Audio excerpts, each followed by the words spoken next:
Hi, I'm Zeph Reeves, Managing Director of Tesoro Resources, who are developing the exciting El Zorro gold project in the Atacama region of Chile. Zeph, nice to meet you. That was a very succinct introduction. I'm looking forward to getting into know a bit more about El Zorro and Ternera and your projects in Chile over the next half an hour or so. Sure. Zeph, you're in Chile at the moment, is that right? Yeah, that's right, Melon. Finally got here after the travel restrictions and hurdles that we had to overcome getting in and out of Australia have finally fallen down. So jumped on a plane as soon as we had some direct flights out of Sydney, and spent the last week up at El Zorro with our team, looking at all the fantastic work that they've done over the last 2 years without me. It's always good getting back into the field, isn't it? I've with my company Salazar, I've just been up in the field for a couple of weeks, and some of the ground is quite rugged. It's quite a walk up there and quite high, but it's really worthwhile spending the time on the rocks with the team. You see so much more about what they're thinking and about, and you really get a feel for the geology. I wonder if you found the same. Yeah, that's right. I actually spent a good day and a half walking a lot of the ground that potential extensions or new deposits within El Zorro outside of the Ternera area. And look, I must say it's looking really exciting. Our team have done a fantastic job, and they're finding more of the host rocks, and they've got gold mineralisation in them. It's over a big distance, and really being able to drill down onto their knowledge on specific things by spending time with them is certainly beneficial. And I also had a consultant on site, Dr. Nick Oliver, who's been working with the company since we first got involved with the project back in 2017. And he's helping us with, I guess, our exploration model for the project.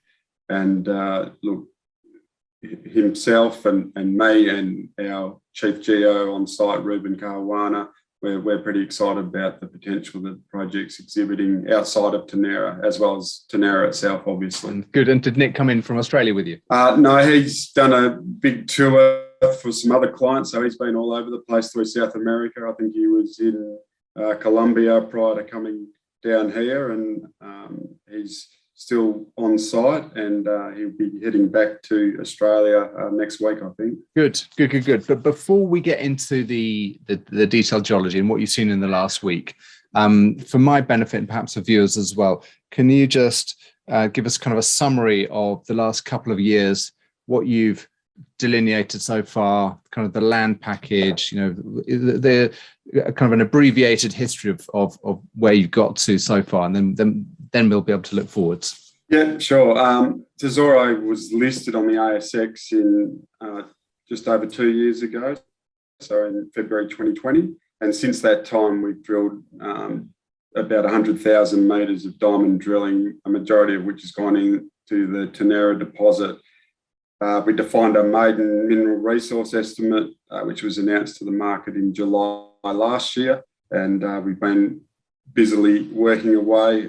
We've continued drill programs focusing at growing that resource at Ternera, in conjunction with, I suppose, district scale field mapping and sampling and so on to delineate other targets outside of Ternera. So where we are today, we've got that 100,000 odd metres of drilling. That's all being worked. I'm just waiting for assays to come in from the last few holes of the program. We've just a slight hiatus on drilling at the moment, and we're going to recalculate that MRE, get that out into market as soon as we get the final results in, as well as start to look at developing up drill targets in some of the other areas that we're seeing as highly prospective. And also, since we've had the been involved in the project, we've expanded our concession holdings from 10,000 hectares or 10 square kilometres to 550 square kilometres. So we really think this is a prospective new belt for gold deposits in Chile. That's a hell of a land, I won't say land grab, but an increase in your land position. That's extraordinary. in terms of the first MRE that you put out in July, how much of the 100,000 odd meters was incorporated in that, and how just can you put some numbers around that resource? And yeah, sure. So that resource was 660,000 ounces. That only used 145 holes. We've now drilled 300 holes, so we've got almost double the amount of drilling to go back into that resource, into the new resource. And I think it's probably fair to say, and as evidenced by, I think, our last drill announcement, some of the best holes that we've drilled into Ternera have been done in this next lot of drilling that will go into this resource. So it's quite a look. I haven't worked with a deposit like this before. Nearly every single hole we've drilled has hit gold mineralisation of some shape or form, and nearly all of it is at mineable grades and widths for a large open pit mine. And we haven't found the ends of it. So it's open in both directions, north and south, and it's open at depth. And some of the really good high grades drill hits that we've had are certainly at depth. So it's also demonstrating potential to go underground at some stage in the future.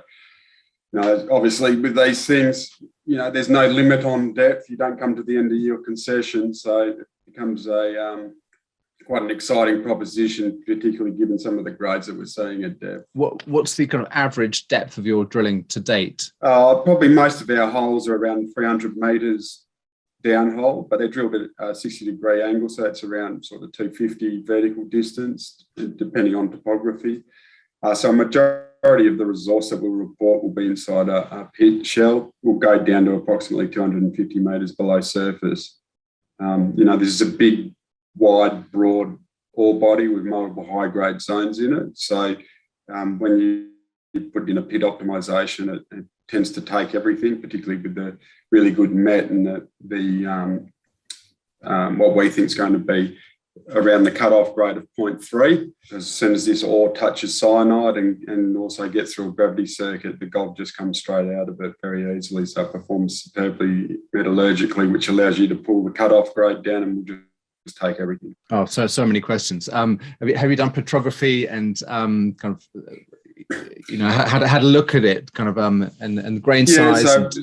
So we've done a lot of that sort of work. So in terms of the technical work that's been done on the ore, there's been a lot of petrography work's been done, not only for ore characterisation, but just for geological studies to help us find more. So a lot of the gold actually resides on the outer margins of sulfide grains, and it looks like it tends to break along those boundaries, and so it liberates the gold quite well. So we had some really positive metallurgical results from that, which means that even at low grade, so 0.5 gram, we're still recovering 40-45% through the gravity circuit.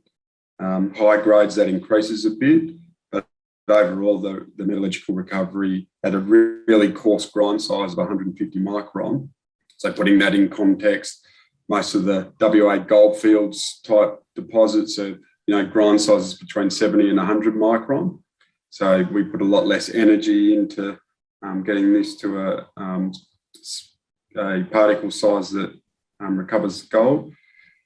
So at 150 microns, we're recovering 94.5% of the gold in 4 hours cyanide leach time. So it's just phenomenal metallurgical characteristics, which opens up the world in terms of cut-off grade, what actually goes into that resource, because there's a large low-grade halo around each of the high-grade zones.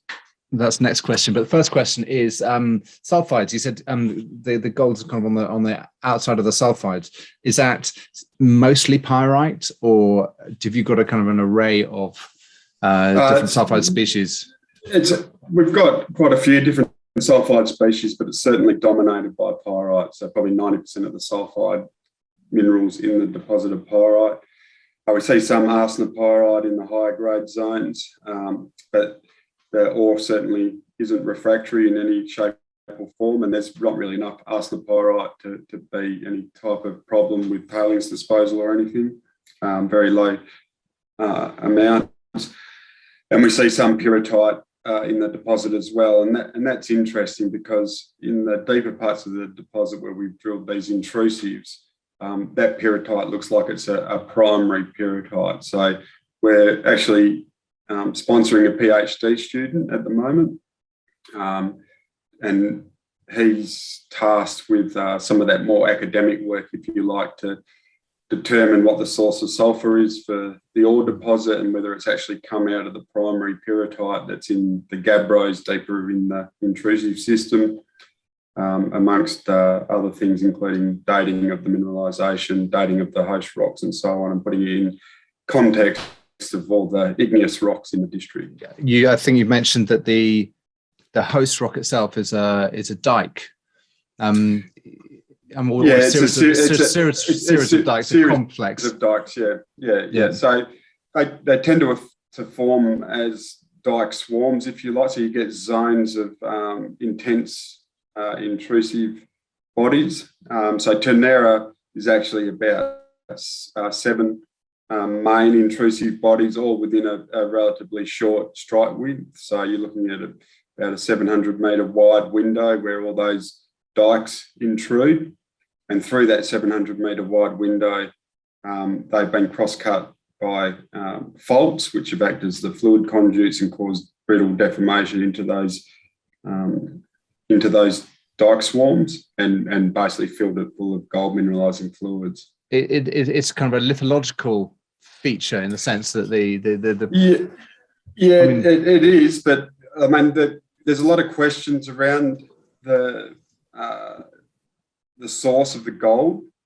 We really, at this stage, all the work that we've done, so multi-element geochemistry, and there's been some pretty detailed work done in that regard, and Nick Oliver has been responsible for some of that work in conjunction with petrography and so on. It's got the intrusive related gold system fingerprint all over it, and the more work that we do, the more confidence I guess we're getting that these intrusives are the source of the gold, and the brittle deformation that occurred is reactivation of previous fault systems that these dikes have intruded into, or been, it's provided areas of weakness that these dikes have intruded into, and then those faults have reactivated as those intrusives have cooled, and there's been residual fluids left in that system that have flooded into the deformation areas and filled up full of gold mineralisation. Trying to get my head around it, because when I hear the word dike, I kind of typically think of them as kind of being hyperbyssal kind of extensions or distal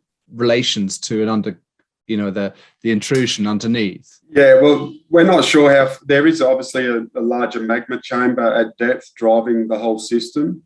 We don't actually think we're too far away from it. And the reason for that is that some of the gabbros that we see, so these dikes are fractionated. They're off a fractionated system. So we see everything from granodiorites to diorites, tonalites and gabbros, all within the same dike, really.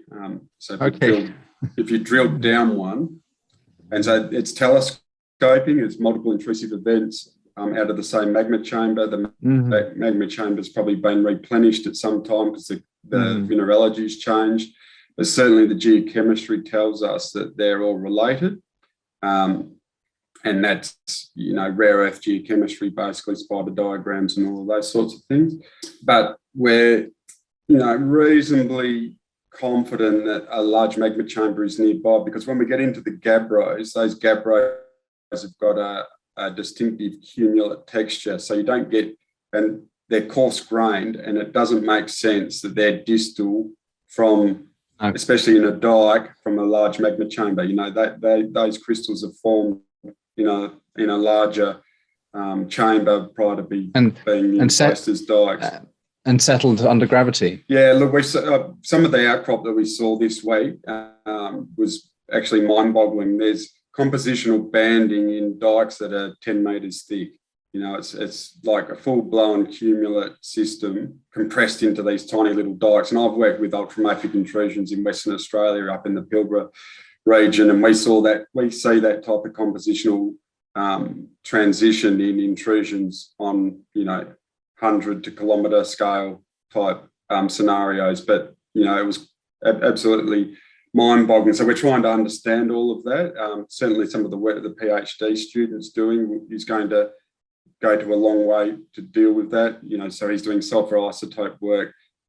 He's doing the geochron for us, as well as some more detailed specific petrography on a host of all the igneous rocks. Another thing that we're seeing at the project that we really think is a key ingredient to gold mineralisation is igneous diversity. So the more different types of compositional changes we're seeing in those intrusive rocks, as well as multiple big plutons in the district, it seems to be one of the key ingredients to provide a fertile environment for gold mineralisation. And then the structure becomes important to focus that into, I suppose, ore bodies rather than just, general gold anomalism. Thank you. I know that we've kind of been going down a little bit of a kind of an igneous petrography rabbit hole, but it's useful to kind of get the context for kind of the style of the system and the scale of the system, because effectively what you're describing is a multi-phase, well-plumbed, fluid-rich system. Yeah, that's right. And look, I can pull up a map. I might just do that now, which will sort of demonstrate, I suppose, what we're saying. So on this map, these big purple blobs are, bulk granite intrusions, if you like, big plutons. They're well known, they're dated, they're related to subduction zone setting type rocks. And then the buff colour, that's the sort of the background colour, is the basement rocks. And so the basement rocks are Paleozoic sediments, and they're generally the oldest rocks in Chile. So they've been thrown up during the subduction process off the seafloor. And then all these little pink dikes and dike swarms are what we call the alzorotonolite suite. So that's all those intrusions that I've just been talking about. So Ternera's down in this area. As you can see there is a blue outline, and all the little black dots are all the drilling around Ternera. So Ternera's in a dike swarm. That was the only known alzorotonolite occurrence on the property when Tesoro became involved. And some of the ground that I just walked with the geos this week is up in this area to the north here. And you'll see this big dike swarm here. That's got all the trademarks of Ternera. The dikes are there. It's about a 800 kilometre wide zone with multiple dikes. There's sheeted veins in those dikes. There's obvious quartz veining. There's sulfide veining. They've been heavily altered and bleached and obliterated around the controlling structures. And they've got a number of the big controlling north-south faults through them. We've got low-level anomalous gold through that area that we've previously announced. And our team's working hard now to get in there and do some more detailed sampling, and we'll get a drill rig up there as quickly as we can. We're pretty excited about that area. And when you look at this on the scale of what Ternera is, that's 1.3 kilometres. They've mapped these for over about 2.5 kilometres now. It's up to 1 kilometre wide in places. Then there's a little bit of a break, and they've got a new area up to the northwest here, which they're just starting to see it repeat again. So let's not talk about that. So let's save that for the save that for the future. What altitude is this? So this is all very low altitude. It's only 15 kilometres from the coast. So the bottom of, or the main valley down the bottom of Ternera, which runs east-west or west-northwest. That's at around 500 metres above sea level. The very top of the hill up the back here is around about 1,000 metres above sea level. So you've got 500 metres of elevation difference. So they're not ultra high. It's pretty rugged territory. They're quite steep hills, but Ternera's got quite a lot of topography around it as well. So we just get in there with the bulldozers and the guys do their work. So one of the major advantages of working in the Atacama Desert is this project's got 80% outcrop. So you can really push the geology hard with good field mapping and good field observations. And that's why the more work our team's doing on these, the more excited they're getting that there's another Ternera hidden in this ground package somewhere. So we just need to do the work. But look, the week I've just spent with the team up there has certainly been pretty exciting from what we've seen on the ground. So, we're optimistic that there's another one in there somewhere. Two things while you've still got this map up here. Firstly, you said that the original Zorro, which means fox, I think, doesn't it, in Spanish? Yeah, that's right. Correct. The original Zorro was just that area. Yeah, just this tiny little area down the bottom there. Yeah, and that was a function of just lack of exploration. Yeah, that's right. I think there was a North American company did some drilling back in the late 80s, early 90s. They had some reasonable results out of some of the drilling they did, but the holes were drilled all over the place. And to us, it looked as though it was a field campaign run by the geologist sitting in the office in Santiago and never actually got on site. And if you took their geology map and compared it to our geology map, you would think they were two completely different projects. So, look, I just don't think they took the time to map it and sample it properly. There has been artisanal workings on the property, mostly around Ternera again, mining, narrow late-stage quartz veins that are, they're probably running, given some of the assays that we've seen out of some of those zones up over 100 grams a tonne, they would have been, hand sorting and little rabbit warren-y type things. But those faults are strike extensive. They go for kilometres across the countryside. Which ones in particular? Which orientation? So the northwest ones, these ones. Right. Okay. In particular, we can trace those for kilometres across the ground, and wherever you see them, even in the sedimentary package, they're mineralised. So they're part of that plumbing system. Either relocalising or introducing gold. It's interesting you've got such an orthogonal kind of relationship with the dikes to those kind of regional faults. It was kind of some stressed or kind of strained environment, very particular to the time when those dikes were in place. Yeah, that's right. I mean, it's a reasonably simple structural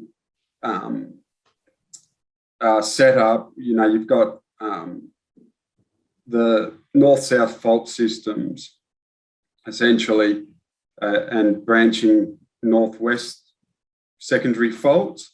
And these dikes have been in place up through both of those fault systems to give it a northeast grain, if you like, with the sigma stress fields basically being pushed down from the north and south, roughly on an east-northeast sort of trend, and it's just popped it all open. Yeah. And so all of our drill cores orientated, it's all structurally logged and everything. So we have a really strong database of all that structural info, and we get quite a lot of work done on that, and that's helped sort of solve that problem. But, again, honing in on an ore body is really quite structurally related, but you need to have those host rocks as well. Now, before we drop this image, can you just show me, you mentioned that about 145 holes which were in the original resource, and you've drilled about at 300, so just over half have yet to go into the resource. Those extra 155 holes, plus or minus, where are they? Are they relative? Are some of those inside of that area? Some of them outside? Yeah, a lot of them are inside that area. There's quite a few down to the south as well, down here as well, and around the edges. But there's a lot inside, and it just behaves so differently to any other gold deposit that I've worked on. So, if you take an Eastern Goldfields, West Australian gold deposit, for example, and you take an inferred resource and you want to increase the classification up to indicated or measured, generally you lose ounces. And the reason being is that you start to get some granularity around the shape of the ore shoots down the structures and so on. And you find the low grade areas and it generally knocks ounces out of that resource estimate. What we're finding with this is we've done a lot of infill drilling to increase the classification of the resource base, and complete barren areas that were within our original resource and within that original pit shell are just getting filled up with ounces now. So it's a data density issue. That's why we're fairly optimistic there's significant growth in Ternera to come. And, you know, some of that other drilling that we have completed since that resource was announced with some fairly, I suppose, high risk step outs. And we've got some pretty good hits that are, you know, 300 metres south of that pit outline and a couple of 100 metres north. They won't make it into this resource. So we've got a lot of infill drilling to do there. So we can certainly see, you know, some pretty easy resource growth with more drilling here as well. So what are your plans for this year? Where are you going to be drilling and targeting into? You're talking on resource growth. You know, where are your priorities? So we'll continue to drill and expand Ternera. You know, I honestly do not know how big this deposit can be. As I said, that is 1.3 kilometres long now. We've got step out holes which could extend that to over 2 kilometres long fairly easily. To the northeast? To the south and to the northeast, yeah. South is actually looking really good. We've hit some high grade structures in there that we've hit those controlling north-south faults in sediments and had some pretty decent intersections out of it. So I was going to say, it looks as if the dikes kind of end at the granite. You know, they kind of abut the granite. But you're effectively saying, well, you are saying that the mineralization is in the faults in the sediments, and I can see a little bit of dike action. Faults are part of that plumbing system. So those north-south faults, when you're in the fertile ones, they mineralise through everything, regardless. Yeah. So, but the you know, bulk of the ounces reside in the intrusions. But just keeping in mind that these intrusions continue down to the south, they're just buried under sediment. We've drilled them. They're there, and you know, we've sort of got this 300 or 400 metre gap back to the resource that we need to infill and continue to add ounces. Still open to the south. So sitting down, you know, again, the benefit of sitting down with the geological team on site, running through all that, and they've had some really good ideas that they've been tossing around as well. So on where to go drilling down there, and we're pretty sure we're starting to get a handle on some future more extensions to grow it again. But I think the most exciting thing that I want to drill now is some of these new targets, particularly up in these dike swarms up in the north here. I mean, really what we saw up there last week was pretty exciting stuff. What's the and I know you're in the Atacama, so it's incredibly dry, but what's the alteration like? Can you chip open a dike there and get fresh sulfide? Yeah, you can. So the guys do that fairly regularly, and if they are oxidised, that's, you know, pretty mild. You can still see the original sulfide grains. Yeah. In terms of alteration associated with gold, the interesting thing about this deposit is that we see gold come in from a really high temperature. So they're skarns in some places. So and they're endoskarns, so these intrusions have skarned themselves, and so that's epidate, garnet, actinolite associated with gold in veins sometimes, wollastonite as well, which is a pretty typical intrusive related gold system type mineral. But a majority of the gold resides in a lower temperature assemblage, which is typically quartz pyrite veins with sericite alteration on the selvages, and slightly higher temperature, a lot of albite alteration. So that albite sericite is texturally destructive. Some of this stuff that we see is just pure alteration. It's completely obliterated the original host rock. You wouldn't even know what it was to start with until you do the geochem on it, and it tells us that it was a tonalite. So the interesting thing is that this gold mineralisation started being introduced at pretty high temperatures. So, not long after these intrusions were in place, they probably hadn't finished cooling and they probably weren't quite crystallised completely, and right through to cool mineral assemblages. So what it tells us is that it was a long-lived mineralising event, potentially, remobilisation late in the cooling history as those faults kept being reactivated, and those faults probably were activated and that veining system activated over a long period of time. Really interesting. Do you need any more tools that you've got other than the hand lens, the hammer, and a good logical brain and a drill bit? Are you using anything else? Yeah, we're looking at doing some, and there's a number of methods that we're looking at trialing for geophysics, and that's really going back to what we discussed before, having a deeper look. Is there a deeper magma chamber not far below us, which is really the mother lode? Is there a potential for a big bulk deposit off this? Because these really are peripheral dikes off a larger system, and we really don't know where that system is yet. So we'd like to have a deeper look, probably down to a K and a half deep if we can, to get that that crustal architecture and have a good look at where these dikes are coming from, and if there's any potential for something larger sitting underneath everything, and how close that might be to surface. We have used geophysics in the past, particularly gradient array IP. That's been useful in, I suppose, putting the structural framework in place more than anything. It doesn't directly detect ore bodies for us, but it certainly helps the structural because it highlights where all the faults are, and overlaid with the geology mapping, it does help vector into the better parts of the system.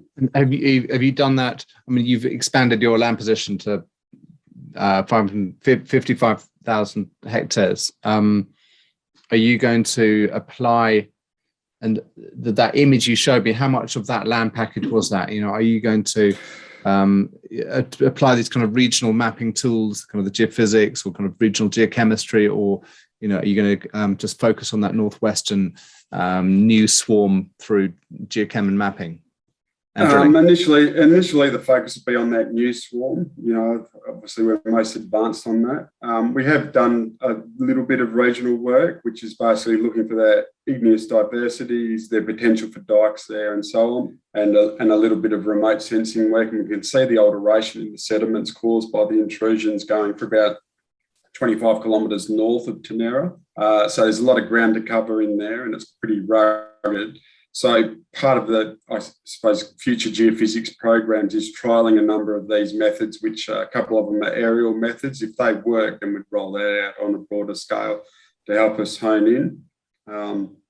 So there's a number of tools in the toolbox, if you like, but again, there's so much outcrop. It's a field geologist's delight that they can just get in there. It's almost 3D because of the topography, and really build up that geological picture and understand where we are. But as usual, being geologists, they tend to create more questions than they answer, because there's some pretty enigmatic rocks in the package. But I think that all is part of the story of why there's a intrusive related gold system in this part of the world. It looks as if there's some new discoveries coming up in Chile. It's not just simple porphyrites. I was speaking to the Marimaca guys recently, and they've got an IOCG which was previously unrecognized in Chile. So congratulations for finding a new deposit. The question I wrote down earlier that I do want to come back to was about grade distribution around structure, and kind of what the implications are. I mean, you said that there's kind of this low grade halo, but in that dike swarm, kind of what's the background? Is it all at 0.35? What's your kind of is there internal waste? Yeah, there is some internal waste. That's usually to do with in sediment. Generally, the tonalites have got anomalous gold in them. So, you get the assays back, and it'll be above detection limit for nearly every sample through tonalite. And then as soon as you start to see a sniff of alteration, some sheeted veining and that sort of stuff, then the grade starts to kick up. And the geological team's got such a good handle on that now that they can almost with the eye tell you what the grade's going to be before they get the assays. So, and that's in the tonalite. When those big structures crash through that sediment, and that's pretty easy to see. That's in, some pretty good looking quartz veins and very strong alteration, brecciation, that sort of thing. That'll be mineralised as well. So, you could imagine it as faults cross-cutting all of those rocks. When those faults hit the tonalites, the grade blows out into, 100-metre wide ore zones. And in the middle of those are higher grade zones closer to the fault. Then as that fault goes through the sediments, it's generally more constrained because those faults just haven't done the damage into the sediments because they're softer, they're not as brittle. They've taken up the strain a bit better. Okay, interesting. And where are you in terms of how many drill meters are you going to be doing this year? What are your milestones for the next kind of on a quarterly basis? What are you looking to achieve in the next kind of 12, 15 months? And PEAs, when do you start wrapping economics around it, or are you still trying to understand the envelope? Yeah, well, a bit of both on that front, but I suppose that, the immediate thing that we're working hard on is an updated resource estimate, which will have increased classification of a lot of the deposit, plus a significant expansion in that resource base. And then probably off the back of that, we might start to look at sort of scoping study numbers or scoping study level numbers. Obviously internally, we're fairly optimistic on having a pretty decent low cost producing open pit mine in this part of the world. It sits in that region supported by so much infrastructure close to the coast and so on. It's got a lot of advantages. And then in terms of drilling, the focus will be on expanding Ternera. There's some really low-hanging fruit to add more ounces into that deposit. And, obviously, as I said, I'm pretty excited about some of the rocks that we're seeing elsewhere. We've got a little bit more work to do before we pull the trigger on drilling there, but, probably in about 2 months' time, we'll be ready to go. So, we'll kick off drilling again, hopefully towards the end of May. We're hopeful of doing that. Once we get some surface sample results in our hand, it can define those targets, and it'll take, 6 weeks probably to do some earthworks to get into those areas and set it up for drilling. In the meantime, we'll kick off at Ternera, continue to expand that deposit, and start preparing it for further resource upgrades.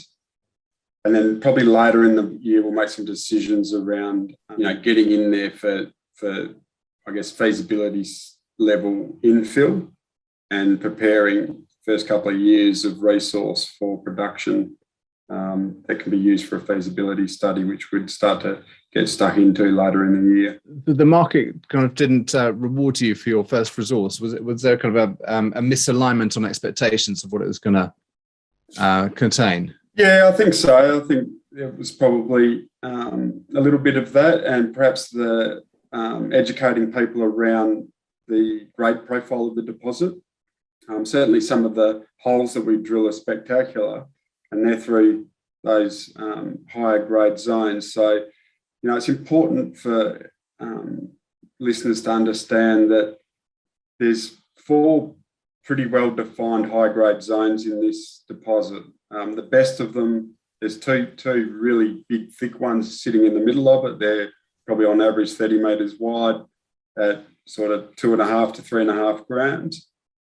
But they're all joined by a halo of lower grade material, which is anywhere from 0.5 up to 1, I guess. And, that gives us that global grade profile. Now, given the metallurgy and what is recovered, this is equivalent to probably so we're looking at a 0.85, 0.9 global grade at a 0.3 cutoff. It's given the met and the fact that this sticks out of the ground and it's just a big bulk mining exercise is probably equivalent to like a 1.5 gram open pit resource in the Eastern Goldfields of Western Australia.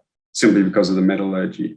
And when we start to look at it from an engineering point of view, there's just some beautiful zones of mineralisation where you can get stuck into straight from surface, 2.5 grams a tonne, to really generate early cash flow. So now it's got a lot going for it. It's got a lot of growth in it. And, we really think we've got our hands on a future mine in Ternera, and, optimistic that there might be 2 or 3 future mines at El Zorro. Well, Zeph, thank you very much for that update. I've learned a huge amount off admittedly a low base about your deposit. But no, thank you. It's been a real pleasure hearing about the project. Yeah, likewise, Merlin. It's been good to catch up. Good. Thank you very much. And I look forward to hearing from the company on the next resource update. That'll be a highlight to look out for. Yeah, certainly will. Thank you.